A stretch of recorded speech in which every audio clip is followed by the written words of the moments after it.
Ayan, meron ako ditong 7 perasong manibalang na saging na saba. Hihiwain ko muna ito. Ayan, hahatiin ko lang ito. Ayan, ganyan lang. And then, tatanggalin ko ang laman nito. Iingatan ko lang na hindi masira yung balat dahil gagamitin natin yan mamaya.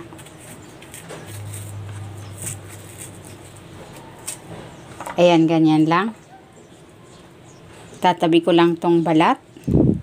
Gagamitin natin to mamaya. Next, gagadgarin ko naman itong saging gamit itong cheese grater.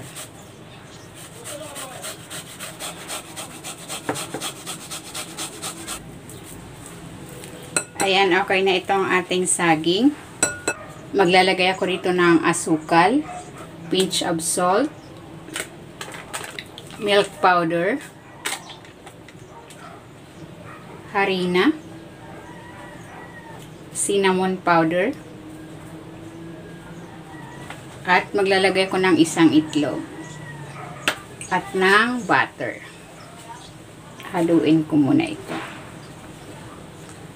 Kung hindi ka pa nakapag-subscribe sa aking channel, please subscribe at click mo na rin ang notification bell para lagi kang updated sa aking latest recipes.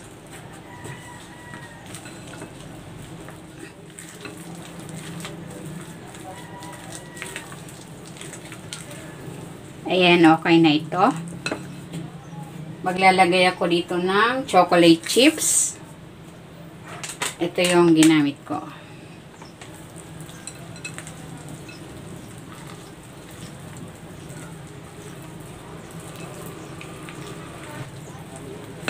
Ayan, okay na ito. Next, maglalagay na ako ng palaman. Babalik na natin dito yung ating mixture. And then, lagyan din natin yung isa.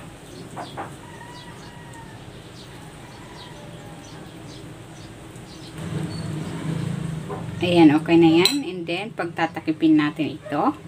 Ganyan. At meron ako ditong dahon ng saging. Itatali natin ito para hindi bumukas.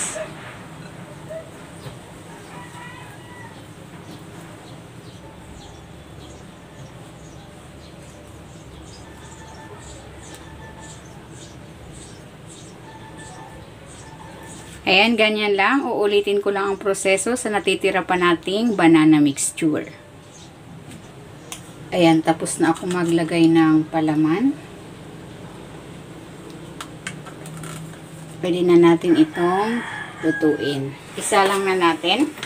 I-steam natin ito for 30 minutes.